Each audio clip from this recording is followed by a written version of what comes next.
Every so often, sim racing takes you on a roller coaster of emotions, and that is exactly what happens today in this low-fuel motorsport GT3 sprint on Assetto Corsa Competizione. Joy, despair, panic, embarrassment. This race at Donington Park has it all. I've still not quite got my head around how this one ended up. Now, I'm starting P11 on a grid of 21, but I'll need to improve my lap times if I'm going to challenge for a top 10 finish here. My qualifying time was a 1:29.2, but I certainly need to get it into the 1:28s if I'm going to compete. Can I do it? Well, one thing's for sure, it is not going to be a smooth ride. Lights are green, then we're underway, and immediately I'm picking up a position. That's because Neil Winter, who was due to start right in front of me, has not made it to the grid. So I reached the first corner in 10th position. However, I'm in the middle, 3 wide through T1. I had Mario Russo to my outside, Brian Avery on the inside. I've managed to hold both of them off as we begin the charge down through the Craner curves for the first time. And I've got the number 1 car of Patrick Klutska right in front of me. Klutska's out of control. He just clips the grass to the left. Thankfully, he didn't slide back across track, and I was able to get on the brakes hard enough to avoid him. I'm equally grateful that none of the drivers behind ran into the back of me there, but that was a big fright on this opening lap at Donington Park. Right, time to get the composure back, because things are looking good already. I'm up into P9. Before this race got underway, I said I'd be happy with a top 10 finish. Well, at the moment, I am making good progress, but of course it is still very early days in this 25-minute race.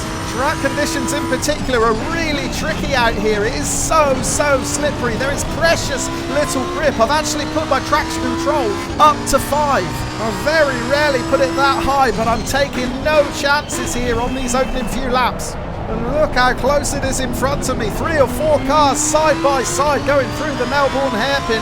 We're approaching the end of this opening lap now. That's Andy Roth, 0.6 of a second in front of me, and Brian Avery a similar distance behind in the rearview mirror. So yeah, really encouraging first lap here. I've climbed from P11 to P9, but it wasn't without its scares. This is a replay of our descent down the Craner curves for the first time. Watch the orange BMW of Patrick Klutska. He's going to clip the grass to the outside here. He loses control sideways into the old hairpin. Thankfully, he doesn't slide across track, and the rest of the pack gets through safely. Right, back to the live action. We're starting lap 2, and I'm holding firm in P9. I'm going to resist the temptation to dial down my TC a notch just yet, because things are looking fairly solid, but further ahead we are going to see a big mistake from the black Audi of Andreas Grams. Grams is running in P3 at the moment, but he's just going to clip that curb on the outside, exiting McLean's. That sends him off into the grass, and as we come past, you can see advertising hoardings being thrown everywhere, clouds of dust. Grams is out, and that is me up into P8. So more good progress being made, but I certainly can't relax, because Brian Avery in 9th and Mario Russo in 10th are both within 1 second of me. And of course I've still got TC4 up my sleeve as well. I actually ran qualifying with TC4, and while it was a little bit sketchy, it did give me that valuable extra bit of speed bursting out of the corners. You saw just then coming out of the foggy S's, I lose a bit of ground on Andy Roth in front, but I soon gain it back. I feel like I've got good pace here, and now I'm on the back of this leading pack. I'm hoping that I can give chase and bring my lap times down. Yellow flags are out in Gullards, and the number 2 McLaren of Mark Mahowie has come to grief. Also Anthony Bell rejoining. I've managed to get past both of them. Yeah, let's take another look at this. The McLaren of Mahowie running in P3 is just going to get nudged from behind by Anthony Bell. Now, Bell was the pole position driver.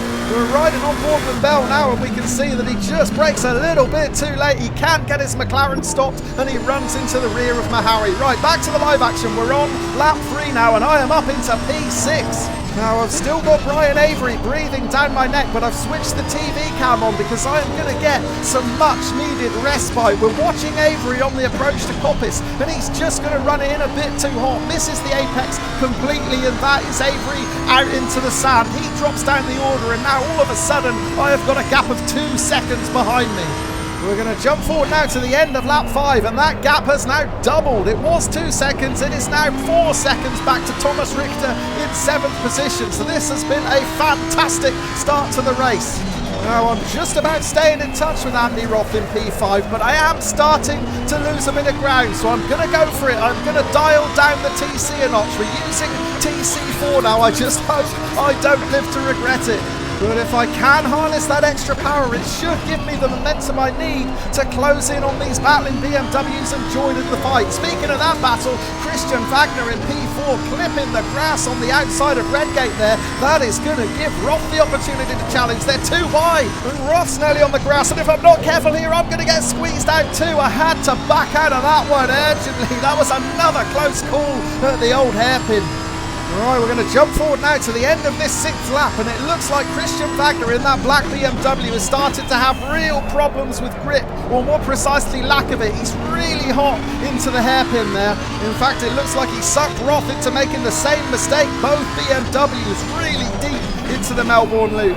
But yeah, Wagner is definitely rattled. It's another missed apex at Goddard's, and now he is going to come under even more pressure from Roth.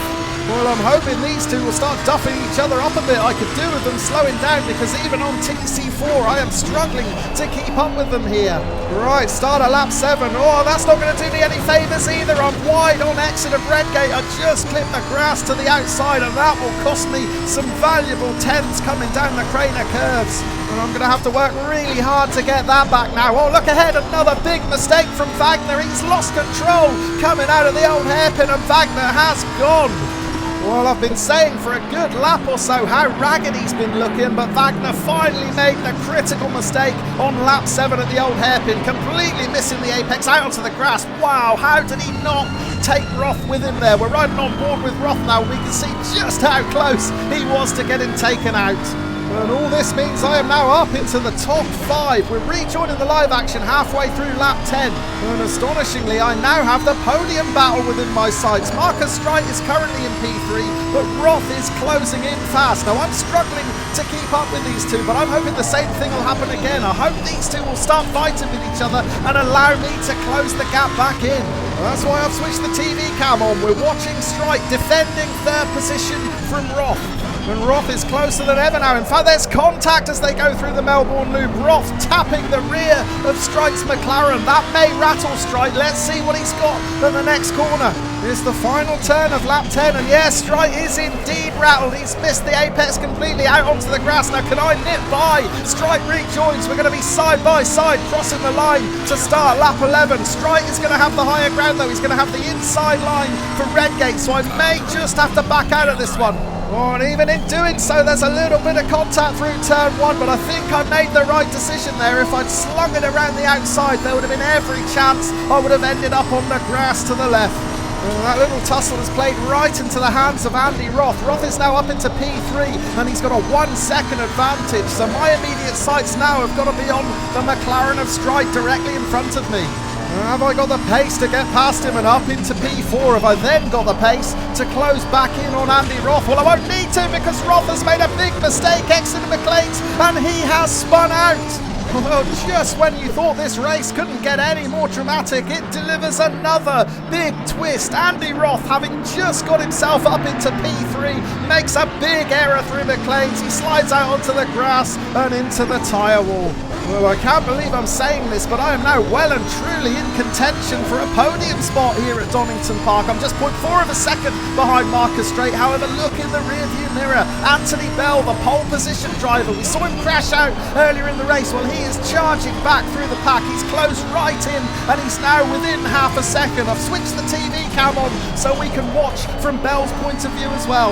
Now, I've managed to get my lap time down to a 1:28.3 in this race. That's nearly 1 second quicker than what I managed in qualifying, but it is still nowhere near the pace of Bell. Bell managed a 1:27.5 to take that pole position in qualifying, and he is consistently lapping in the 1:27s through this race. And do you know what? I'm going to let him go by. I'm going to leave a gaping hole up the inside into the Melbourne loop. Bell can have that one. If I try and defend against him, I'm only going to slow myself down and lose track on Streit. We've still got more than 5 minutes left on the clock, so I'm confident Bell's got the pace to close in on Streit and get past him. Hopefully he can drag me along too. That's the plan anyway. Then I can resume my battle with Streit and hopefully get P4. I mean, P5 would be a great achievement coming from P11 on the grid, but I certainly feel like I've got the pace to get that 4th position. I feel like I've got the advantage. If not over Bell, I've certainly got it over Strite. So let's see what Bell can do here. I've kept the TV cam on from Bell's point of view. I really want to see him close in on that McLaren now. Into the old hairpin. Strite is a little bit wide on exit. He kicks up a bit of dust into Bell's face. That is going to give Bell a chance to attack. Come on, you two, we want to see the gloves off here. We want to see the punches swinging at Donington Park. At the moment, I'm 0.6 of a second behind, but that's more than close enough to count if either of these two make a mistake. Into Coppice then, there's nothing between them now, and surely Bell is lining up a pass down this back straight. I'm expecting to see him move out to the left and try to sling it up the inside into the chicane. That's exactly what's going to happen, but no, he's not close enough. Oh, he's getting closer now, he's getting too close. There's contact. Oh, and a big hit, straight coming back across track right into me. Thankfully I get past. I have picked up some damage, but the car feels okay. I'm up into P4, not the way I was expecting it to happen, but I am there. And yeah, let's take another look at this one. Bell thought about a move up the inside there. He thought better of it, but then just runs a bit too close to the McLaren in front of him. This contact straight gets spun around. He runs into me. Thankfully, no harm done. I'm up into 4th, straight down into 5th. Right, returning to the live action. Lap 15 now. Still 3 minutes left on the clock. And if you thought the drama was done, you would be wrong. Look at Bell. He's slowing down. Is he out of fuel? Because I have just breezed past him up into 3rd position. Is Bell running on empty, or is he just slowing down to let Strite back past him as an apology for the contact on the previous lap?